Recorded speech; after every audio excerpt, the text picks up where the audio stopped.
नमस्कार, स्वागत है आपका भारत एट 7 में। मैं हूं निखिल सिंह और सबसे पहले नजर डालते हैं हेडलाइंस पे।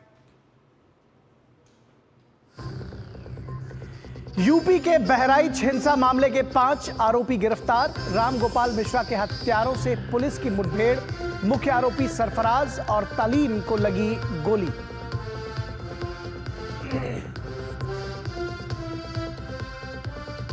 चंडीगढ़ में एनडीए की बैठक, प्रधानमंत्री नरेंद्र मोदी समेत एनडीए शासित राज्यों के मुख्यमंत्री और उप मुख्यमंत्री हुए शामिल।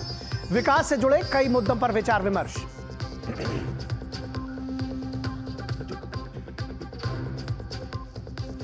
दूसरी बार हरियाणा के मुख्यमंत्री बने नायब सिंह सैनी। अनिल विज समेत 13 विधायकों ने ली मंत्री पद की शपथ। प्रधानमंत्री मोदी समेत बीजेपी और एनडीए शासित राज्यों के मुख्यमंत्री और उप मुख्यमंत्री रहे मौजूद।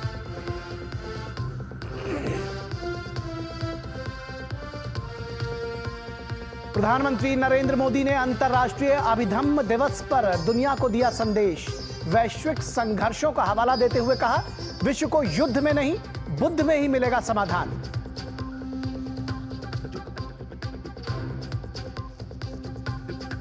तीन दिवसीय मलावी यात्रा पर राष्ट्रपति द्रौपदी मुर्मू भारत मलावी व्यापार राउंड टेबल सम्मेलन को किया संबोधित।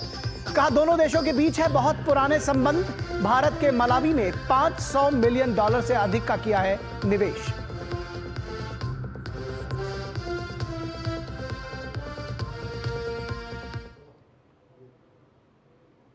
तो सबसे पहले शुरुआत हरियाणा की खबर से, जहां नायब सिंह सैनी लगातार दूसरी बार हरियाणा के मुख्यमंत्री बन गए हैं। पंचकूला के दशहरा मैदान में आयोजित समारोह में राज्यपाल बंडारू दत्तात्रेय ने उन्हें पद और गोपनीयता की शपथ दिलाई। नायब सिंह सैनी के साथ साथ 13 मंत्रियों ने भी पद और गोपनीयता की शपथ ली। वहीं शपथ ग्रहण समारोह में प्रधानमंत्री नरेंद्र मोदी, केंद्रीय मंत्री राजनाथ सिंह, अमित शाह, मनोहर लाल खट्टर समेत विभिन्न राज्यों के मुख्यमंत्री और उप मुख्यमंत्री शामिल हुए। नायब सिंह सैनी ईश्वर की शपथ लेता हूं। हरियाणा में बीजेपी ने इतिहास रच दिया है। प्रदेश में लगातार तीसरी बार भाजपा की सरकार बनी है। गुरुवार को पंचकुला के दशहरा मैदान में शपथ ग्रहण समारोह में राज्यपाल बंडारू दत्तात्रेय ने नायब सिंह सैनी को दूसरी बार मुख्यमंत्री पद और गोपनीयता की शपथ दिलाई। इसके अलावा 13 मंत्रियों ने भी शपथ ली। खास बात यह है कि 2024 की कैबिनेट में दक्षिण हरियाणा का दबदबा रहा, क्योंकि 13 मंत्रियों में से 6 मंत्री दक्षिण हरियाणा के हैं। कैबिनेट मंत्री के रूप में अनिल विज, कृष्णलाल पवार, राव नरबील, महिपाल ढांडा, विपुल गोयल, डॉक्टर अरविंद शर्मा, श्याम सिंह राणा, रणबीर गंगवा, कृष्ण बेदी, श्रुति चौधरी, आरती राव ने शपथ ली। वहीं राजेश नागर और गौरव गौतम ने राज्य मंत्री स्वतंत्र प्रभार के रूप में शपथ ली। शपथ ग्रहण समारोह में प्रधानमंत्री नरेंद्र मोदी, केंद्रीय रक्षा मंत्री राजनाथ सिंह, केंद्रीय गृह मंत्री अमित शाह, केंद्रीय मंत्री मनोहर लाल खट्टर समेत बीजेपी के कई नेता शामिल हुए। इसके अलावा उत्तर प्रदेश के मुख्यमंत्री योगी आदित्यनाथ समेत कई राज्यों के मुख्यमंत्री और उप मुख्यमंत्री और पार्टी के वरिष्ठ नेता भी समारोह में शामिल हुए। पहली बार है कि सकारात्मकता के आधार पर सरकार तीसरी बार भारतीय जनता पार्टी की प्रदेश में बनी। ये बहुत बड़ी बात है सारे देश के लिए और देश की राजनीति के लिए। मेरे पास शब्द नहीं है कि मैं प्रदेश के लोगों का, प्रदेश के मतदाता का और मुझे सरकार में शामिल करने का, अपने नेतृत्व का मैं किस प्रकार से आभार प्रकट करूं।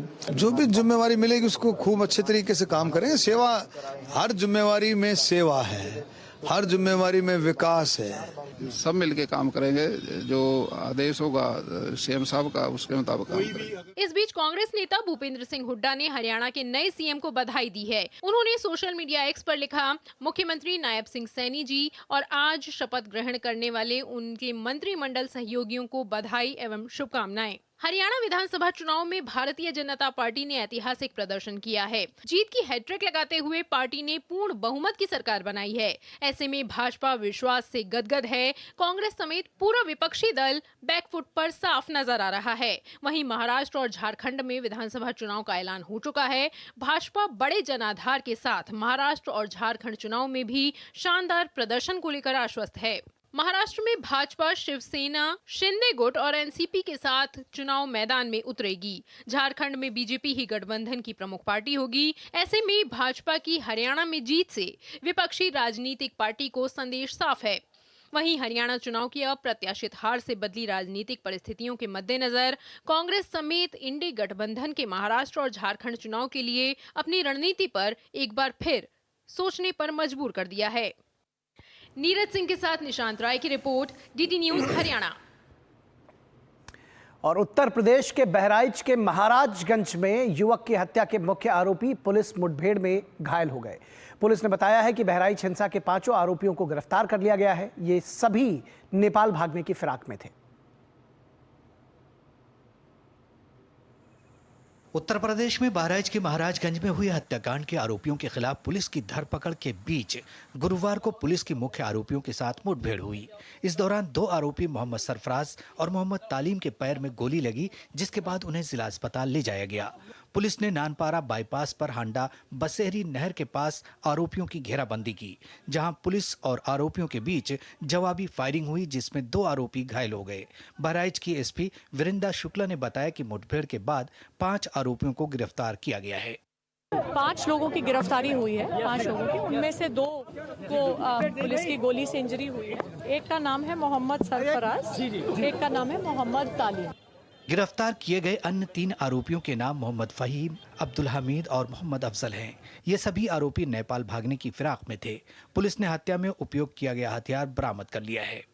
जो अभियुक्त गिरफ्तार किए गए थे 5 लोग, और जब वेपन रिकवरी जो घटना में प्रयुक्त वेपन था, लाइसेंसी वेपन, उसको जब रिकवर करने पुलिस ले जा रही थी अभियुक्तों के साथ, तो वहाँ लोगों ने अभियुक्तों में दूसरों से 2 अभियुक्तों ने भागने का प्रयास किया और उस दौरान उन्हें पुलिस ने उनको पकड़ने की कोशिश की और उसमें गोलीबारी हुई। इस बीच उत्तर प्रदेश सरकार ने मामले में त्वरित कार्रवाई के लिए पुलिस की सराहना की।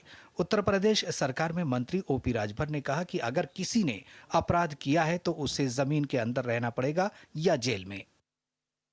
अगर कोई पुलिस के ऊपर गोलियों की बौछार करेगा तो पुलिस जो है उसको जो है माला पहनाएगी या फूलों की वर्षा करेगी। पुलिस हमेशा उनको गिरफ्तार करने का, अपराधी प्रवृत्ति के लोगों को गिरफ्तार करने जाती है। अगर वो हरकत करते हैं तो पुलिस की तरफ से फायरिंग होती है। वहीं विपक्ष आरोपियों के खिलाफ पुलिस की मुठभेड़ को फर्जी बता रहा है। अगर एनकाउंटर से ही लॉ एंड ऑर्डर बेहतर हो रहा होता तो अभी उत्तर प्रदेश कई आंकड़ों में और प्रदेशों से अच्छा होता। बता दें कि बहराइच के महाराजगंज में रविवार शाम को दुर्गा प्रतिमा विसर्जन के दौरान हुए बवाल में रामगोपाल मिश्रा नाम के युवक की गोली मारकर हत्या कर दी गई थी, जिसके बाद आक्रोशित भीड़ ने जिले में उग्र प्रदर्शन किया था। हामिद के बेटे सरफराज और तालिब की पुलिस से यही मुठभेड़ हुई है। ये नहर है, आपको दिखाएंगे कि नहर है, बड़ी नहर है जो नेपाल के नदी से गुजरती है। यहीं पर पुलिस ने उनको ट्रैक किया और पुलिस पर उन्होंने फायरिंग की, जिसके कारण पुलिस को भी फायर करना पड़ा। उन दोनों लोगों के अलग अलग पैर में गोली लगी हुई है और यहाँ से उन्हें जिला अस्पताल ले जाया गया है। कैमरामैन विवेक कश्यप के साथ रामेंद्र सिंह, डीडी न्यूज बहराइच। और खबर बिहार से, जहां के सिवान और छपरा में जहरीली शराब पीने से 2 दर्जन से अधिक लोगों की मौत हो गई है। कई लोग अब भी अस्पतालों में भर्ती हैं। इस मामले में पुलिस ने कई आरोपियों को गिरफ्तार किया है। वहीं सरकार ने दोषियों के खिलाफ कड़ी से कड़ी कार्रवाई करने की बात कही है। बिहार में भले ही शराबबंदी लागू हो, लेकिन लोग नकली शराब पीने से बाज नहीं आ रहे हैं। प्रदेश में एक बार फिर जहरीली शराब कांड सामने आया है। राज्य के अलग अलग जिले में जहरीली शराब पीने के कारण 2 दर्जन से अधिक लोगों को अपनी जान गंवानी पड़ी। खासतौर पर सिवान में करीब 20 लोगों की मौत हुई। वहीं सारण में भी कई लोगों की मौत हुई, जबकि कई लोगों की हालत नाजुक बनी हुई है। इन लोगों को पास के अस्पताल में भर्ती कराया गया है, जहां फिलहाल उनका इलाज चल रहा है। कहा जा रहा है कि जहरीली शराब की वजह से मरने वालों का आंकड़ा अभी और भी बढ़ सकता है। इस बीच राज्य के मद्य निषेध मंत्री रत्नेश सदा ने दोषियों पर सख्त कार्रवाई का आश्वासन देते हुए कहा कि मामले की जांच के लिए एसआईटी का गठन किया गया है। जो भी लोग इसमें दोषी होंगे वो बख्शे नहीं जाएंगे। उस एरिया के जो भी पदाधिकारी थे, थाना प्रभारी, तो चौकीदार, सिवान और छपरा, सबको निलंबित करते हुए विभागीय कार्रवाई की गई है। उधर बिहार के मुख्यमंत्री नीतीश कुमार ने मद्य निषेध उत्पाद एवं निबंधन विभाग के सचिव को मौके पर जाकर पूरी स्थिति की जानकारी जुटाने और सभी बिंदुओं पर गहन जांच करने का निर्देश दिया है। वहीं बिहार के डीजीपी आलोक राज ने कहा है कि मामले में 1 दर्जन आरोपियों को गिरफ्तार किया गया है। इसके अलावा मामले से जुड़े शराब माफियाओं पर हत्या का मामला चलेगा। जहरीली शराब से जो मौत हो रही है, उसमें जो लोग शामिल हैं, जो शराब माफिया उसमें शामिल है, उसके विरुद्ध हत्या का मुकदमा चलेगा, क्योंकि ये हत्या है। तो इस बिंदु पे हम गंभीरता से काम करेंगे। दूसरी तरफ बिहार में विपक्ष इस मामले को लेकर हमलावर हो गया है। आरजेडी के नेता तेजस्वी यादव ने कहा कि बिहार में शराबबंदी फेल है, जिसके कारण कई लोगों को अपनी जान गंवानी पड़ी है।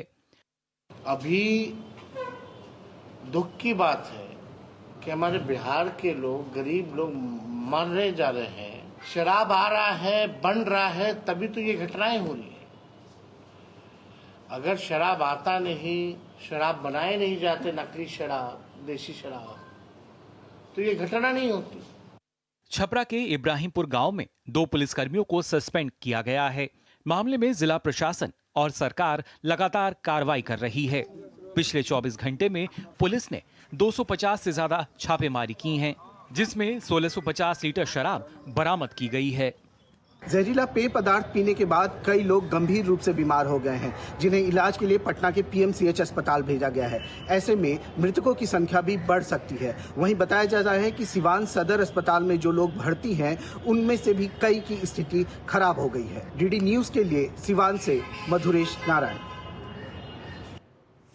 और खबर झारखंड से, जहां विधानसभा चुनाव को लेकर पहले चरण में 43 सीटों के लिए शुक्रवार को अधिसूचना जारी होने के साथ ही नामांकन की प्रक्रिया शुरू हो जाएगी।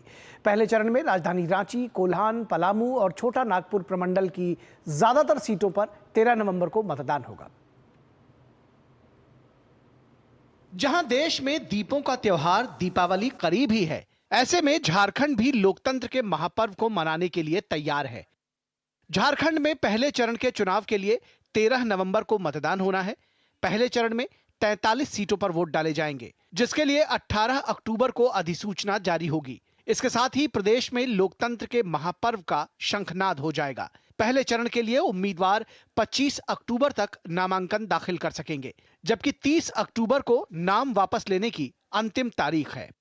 खास बात यह है कि इस बार सुविधा ऐप के जरिए प्रत्याशी नामांकन प्रक्रिया से संबंधित सभी आवेदन भर सकेंगे। वोटर हेल्पलाइन ऐप में सभी वोटर्स अपनी सारी डिटेल्स देख सकते हैं। Enlightened voters will inform us on C vigil about any malpractice which they notice in their area and we will reach there in 90 minutes to handle it.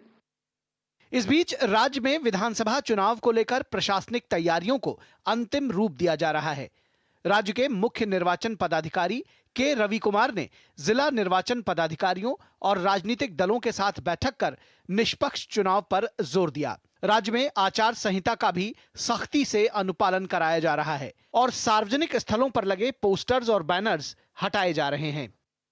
Money power, muscle power, miss information, model code of conduct, ये तीनों का enforcement के लिए बात की थी commission. उसके बारे में उस संबंध में झारखंड में भी पूरा तरफ से हम लोग को सख्ती से लागू करेंगे। चुनावों को लेकर एनडीए और इंडी गठबंधन कमर कस चुका है। सीट शेयरिंग से लेकर तमाम सियासी दावपेच और मतदाताओं को रिझाने के लिए भी तैयारियां जोर शोर से की जा रही हैं। 365 दिन पार्टी लगातार काम करती है, जनता के बीच में रहती है। अगर आप देखें पार्टी के कार्यक्रमों को, तो हम नहीं समझते कोई पॉलिटिकल पार्टी इतना काम करती है। पूरी तरह हम लोग विधानसभा चुनाव के लिए तैयार हैं। हम लोग के सामने गठबंधन सरकार की बहुत सारी उपलब्धियां हैं, अनगिनत उपलब्धियां हैं, जो एक एक जनता जानती है। झारखंड में यूं तो पिछले कई महीनों से चुनावी सरगर्मियां तेज थीं, लेकिन शुक्रवार को अधिसूचना जारी होने के साथ ही ये और रफ्तार पकड़ेगी। झारखंड में इस बार 2 चरणों में विधानसभा चुनाव संपन्न कराए जा रहे हैं। ऐसे में चुनावी घमासान के लिए हर दल एक एक सीट पर नजर रख रहे हैं और पिछले चुनावों से मिली सीख और सबक को इस बार दोहराने से बचना चाहेंगे।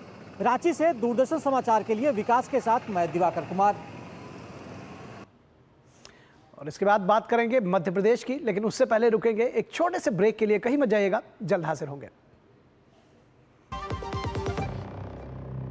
कभी नाच गाना और बेहतरीन खाना, कभी सास बहू की नोकझोंक में स्वाद का मुस्कुराना, कभी रिश्तों में मुस्कुराहट और स्वाद भरना। असली मसालों का उपहार MDH बनाए खास हर त्योहार, क्योंकि हर रिश्ता है स्वाद से जुड़ा। आइए मनाए खुशियों की दीपावली MDH मसालों वाली। सारी छुर्रियाँ भर देती हैं, दीवार हमवार कर देती हैं। तो पुट्टी भर ले, हाँ पुट्टी भर ले। वंडर वॉल पुट्टी दे एक परफेक्ट फिनिश। हाथ धोकर आते हैं। साबुन की जगह हैंड वॉश। मोहन का प्रमोशन हो गया क्या? सैवलॉन हैंड वॉश तो हमारा रोज का है। सिर्फ 10 रुपए में 200 ml हैंड वॉश बनाओ। Savlon powder to gel hand wash, germ से बचाए, शान बढ़ाए। ये तुम्हारा खेत नहीं, खेल का मैदान है। अकेले क्या कर लोगे? अकेले नहीं, मेरे साथ है मेरा यार, जिसके सामने हुई अड़ियल मंडूसी की भी हार तुम्हारी तरह। IIL के ट्रैक्टर ब्रांड का मिलियन, गेहूं का पहरेदार, अड़ियल मंडूसी की हार। बेटियां घर की रौनक हैं, बेटियां घर संवारती हैं, बेटियां पीढ़ियां सजाती हैं, बेटियां घर की बुनियाद कहलाती हैं। बेटियों को सलाम करता है मोंगिया स्टील, स्टील का बादशाह। सारी छुर्रियाँ भर देती हैं, दीवार हमवार कर देती हैं। तो पुट्टी भर ले, हाँ पुट्टी भर ले। वंडर वॉल पुट्टी दे एक परफेक्ट फिनिश। स्वागत है आपका ब्रेक के बाद। मध्य प्रदेश भाजपा ने संगठन पर्व के दौरान सदस्यता अभियान के लिए अपने तय लक्ष्य से ज्यादा कार्यकर्ता बना लिए हैं। 2 चरणों में MP बीजेपी ने 1,50,28,000 से ज्यादा कार्यकर्ता बनाए हैं। प्रदेश में बड़ी संख्या में अल्पसंख्यक समाज के लोगों ने भी भाजपा की सदस्यता ग्रहण की है। मध्य प्रदेश में भारतीय जनता पार्टी का सदस्यता अभियान जारी है। सदस्यता अभियान का दूसरा चरण खत्म हो गया है और अब तीसरे चरण में सक्रिय सदस्य बनाने का दौर शुरू होगा। वहीं भाजपा का दावा है कि दूसरे चरण तक 1.5 करोड़ से ज्यादा सदस्य बनाए जा चुके हैं। भाजपा के प्रदेश अध्यक्ष विष्णुदत्त शर्मा के मुताबिक पहले 2 चरणों में 1,50,28,000 से ज्यादा सदस्य बनाए गए हैं। वहीं कुल सदस्यों में से 1,22,74,300 सदस्य ऐसे हैं जिन्होंने ऑनलाइन डिजिटल फॉर्म भरा है। डिजिटल फॉर्म भरने के मामले में मध्य प्रदेश देश के अन्य राज्यों में अग्रणी रहा है। प्रदेश में बड़ी संख्या में अल्पसंख्यक समाज के लोगों ने भी भाजपा की सदस्यता ग्रहण की है। 17,000 से अधिक ट्रांसजेंडर भी मध्य प्रदेश में भाजपा के सदस्य बने हैं। गौरतलब है कि प्रदेश भाजपा ने इस बार 1.5 करोड़ सदस्य बनाने का लक्ष्य रखा था, लेकिन लक्ष्य को पहले ही पार कर लिया गया है। इसके अलावा मध्य प्रदेश में विभिन्न इलाकों का दौरा कर पार्टी कार्यकर्ताओं ने घर घर जाकर ऑफलाइन भी सदस्य बनाए हैं। सक्रियता के साथ काम करने वाले लगभग 3 लाख कार्यकर्ताओं ने भारतीय जनता पार्टी की सदस्यता 1,50,28,107 से अधिक सदस्यता अपने लक्ष्य को पूरा करके, लक्ष्य को क्रॉस करके इतिहास बनाने का काम किया है। वहीं मध्य प्रदेश के मुख्यमंत्री डॉक्टर मोहन यादव ने भी इस उपलब्धि पर खुशी जाहिर करते हुए उन सभी कार्यकर्ताओं को बधाई दी है जो इस अभियान में तत्परता से लगे हुए थे। मुझे इस बात की प्रसन्नता है कि हमारे मध्य प्रदेश ने 1.5 करोड़ की सदस्यता का जो लक्ष्य दिया गया था वो हमारे मध्य प्रदेश के कार्यकर्ताओं ने मेहनत के साथ अपने लक्ष्य की प्राप्ति की। मैं प्रदेश के अध्यक्ष श्री विष्णुदत्त शर्मा जी, संगठन महामंत्री हमारे हितानंद जी, प्रभारी डॉक्टर महेंद्र सिंह जी, सह प्रभारी सतीश उपाध्याय जी, सबके साथ सभी कार्यकर्ताओं को बधाई देना चाहूँगा। हालांकि अब इनमें से सक्रिय सदस्य बनाए जा रहे हैं, जिसको लेकर अभियान भी शुरू हो गया है। वहीं पार्टी के मुताबिक मध्य प्रदेश में युवाओं के साथ महिलाएं, उद्यमी, प्रोफेशनल्स और हर समाज वर्ग के लोगों ने भाजपा की सदस्यता ग्रहण की है। संगठन गढ़े चलो, इस ध्येय वाक्य के साथ एमपी बीजेपी ने अपना सदस्यता अभियान पूरा कर लिया है और उत्साहित होना इसलिए भी लाजमी है क्योंकि भारतीय जनता पार्टी ने मध्य प्रदेश में अपने तय लक्ष्य से ज्यादा कार्यकर्ता बना लिए हैं। कैमरामैन गौरव निरगुडकर के साथ आदित्य श्रीवास्तव, डीडी न्यूज, भोपाल। और सूर्यनगरी जोधपुर में पर्यटन विभाग की ओर से मारवाड़ महोत्सव 2024 का आयोजन किया गया। 2 दिवसीय इस महोत्सव में राजस्थान की संस्कृति और परंपरा को प्रदर्शित किया गया। राजस्थान का पश्चिमी क्षेत्र मरु प्रदेश कहलाता है और इसी मरु प्रदेश को प्राचीन काल से ही मारवाड़ कहा जाता है। इसी संस्कृति और पारंपरिक पहचान को मनाने के उद्देश्य से मारवाड़ महोत्सव का जोधपुर में आयोजन किया जा रहा है, जिसमें मारवाड़ की संस्कृति, इतिहास और कला को प्रदर्शित किया जाता है। 2 दिवसीय इस महोत्सव में मेहरानगढ़ दुर्ग से जोधपुर के पुराने शहर ब्लू सिटी से होते हुए घंटाघर तक हेरिटेज वॉक आयोजित की गई। वहीं इस महोत्सव में मूंछ प्रतियोगिता में घनी और लंबी मूंछों का प्रदर्शन भी देखने को मिला। इसके अलावा साफा बांध प्रतियोगिता, मटका दौड़ प्रतियोगिता के साथ साथ मिस्टर मारवाड़ और मिस मारवाड़ सहित कई कार्यक्रम आयोजित किए गए। खास बात यह है कि इस महोत्सव को राजस्थान की अलग अलग संस्कृति की थीम पर आधारित किया गया है। महोत्सव में विशेष आकर्षण का केंद्र भारतीय सीमा सुरक्षा बल के ऊंट दस्ते का परफॉर्मेंस रहा, जिसमें अलग अलग फॉर्म दिखाते हुए ऊंट दस्ते ने अनूठा और बेहतरीन प्रदर्शन किया। इसके साथ ही राजस्थानी बैंड पर ऊंट नृत्य करते दिखाई दिए। तो सबसे बड़ी चीज आपने यदि 26 जनवरी कर्तव्य पथ के ऊपर ऊंट को देखा होगा, परेड देखा था, तो ये यहाँ से जोधपुर से ही जाता है कैमल कंटिजेंट। इसके साथ माउंटेन बैंड भी होता है और ये दोनों दस्ते विश्व में मात्र एक ही है जो कि परेड करते हैं और बैंड उसके ऊपर बजता है। विश्व भर में प्रसिद्ध मारवाड़ महोत्सव को देखने के लिए देश विदेश से सैलानी यहां आते हैं, जिनको राजस्थान की कला और संस्कृति से रूबरू होने का मौका मिलता है। खास तौर पर रस्साकशी प्रतियोगिता में देशी विदेशी सैलानियों का हिस्सेदारी और उनका उत्साह देखते ही बनता है। ये शो वैसे अच्छा है, बहुत कलरफुल है, इधर के लोकल और ट्रेडिशन सब देखने मिलता है। We've just started watching the dances. They're very colorful. The expressions on the faces. A must visit when you come to Jodhpur. पर आज मैं ये मारवाड़ी फेस्टिवल में मैं आई हूँ, जो कि हमें बहुत ही अच्छा लग रहा है। We really enjoyed it. Rajasthan का बढ़ावा देने के लिए हम ये जो मेले लगते हैं, जैसे जहाँ भी राजस्थान में जाते हैं वहाँ हम जाते हैं और अपनी मूंछों का जो प्रदर्शन करते हैं, मूंछों का प्रदर्शन करते हैं और इसको बहुत ही साल संभाल के हम रखते हैं।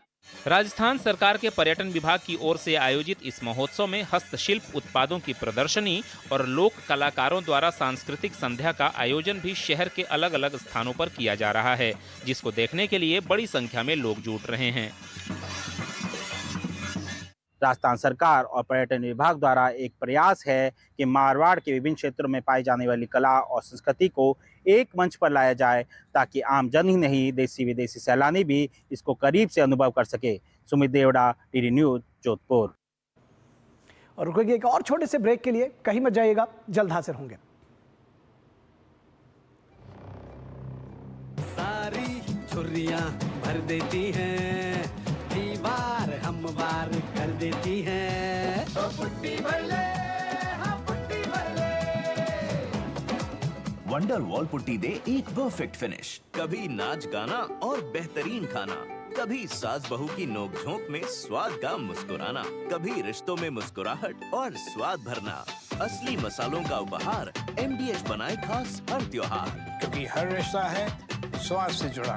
आइए मनाए खुशियों की दीपावली MDH मसालों वाली। बेटियां घर की रौनक हैं,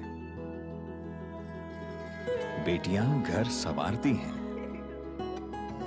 बेटियां पीढ़ियां सजाती हैं, बेटियां घर की बुनियाद कहलाती हैं। बेटियों को सलाम करता है मोंगिया स्टील, स्टील का बादशाह। वो मिस्टर विकास की फाइल आप पॉलिसी बाजार।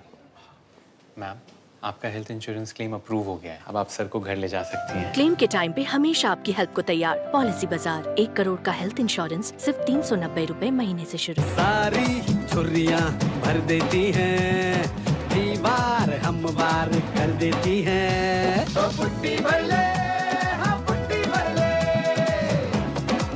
वंडर वॉल पुट्टी दे एक परफेक्ट फिनिश। गोल्डी मसाले के 100 ग्राम के स्पेशल पैक्स में फ्रेशनेस लॉक है।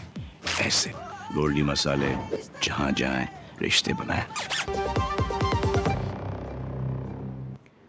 स्वागत है आपका ब्रेक के बाद। खबर उत्तर प्रदेश के भदोही से, जहां कारपेट एक्सपो मार्ट में कारपेट एक्सपो का आयोजन किया जा रहा है। 15 अक्टूबर से शुरू हुए इस एक्सपो में देश भर के कारपेट निर्माताओं ने अपना स्टॉल लगाया है। एक्सपो में भारी संख्या में विदेशी खरीदार भी पहुंच रहे हैं। क्या कुछ खास है इस कारपेट एक्सपो में? खरीदारों ने कितना उत्साह है और क्या कुछ खरीदा है, इसको लेकर बात की हमारे संवाददाता हरिकेश बहादुर सिंह ने। कारपेट एक्सपो की खासियत है कि यहाँ पर देश के जहाँ जहाँ भी कारपेट बनते हैं वहाँ के लोग तो आए हुए हैं, स्टॉल लगाए हुए हैं। ख़ास तौर से मिर्ज़ापुर, भदोही और वाराणसी में कारपेट के लिए जाना जाता है, जिसको वहाँ के भी लोगों ने अपने स्टॉल यहाँ पे लगाए हैं। शो है ये जर्मनी से या दुनिया के हर जगह जितने शो लगते हैं सबसे आरामदेह और अच्छा लगता है। और है वास्तविकता ये है कि यहाँ सब लोग अपने पास के अपना प्रोडक्शन, अपना चीज़ सब व्यवस्था से दिखा सकते हैं। माननीय मोदी जी का योगा वाला वो चला है, उस हिसाब से हम लोग योग कारपेट भी बना रहे हैं। तो ये भदोही में ये जो 3rd एडिशन लगना शुरू हुआ है, तो मैं समझता हूँ कि इंटरनेशनली ये जो एग्जीबिशन है ये कहीं ना कहीं जर्मनी और खुद यूएस से बढ़ के या कहीं लगे उससे बढ़ के है।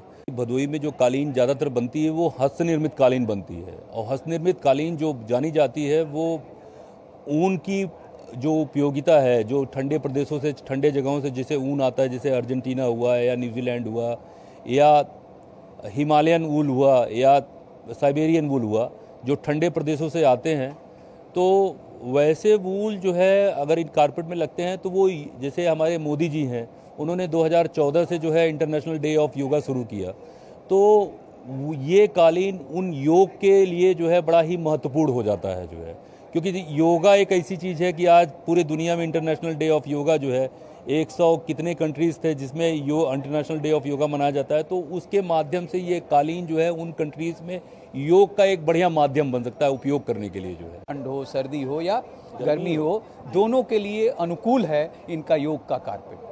तो ये एग्जीबिशन इस तरह की चीज़ों के लिए भी खास हो जाता है। Doctor Harikesh Bahadur Singh Gautam, DD news, Bhadohi. तो भारत at 7 के इस अंक में बस इतना ही। हमारी पूरी टीम को दीजिए इजाजत। नमस्कार।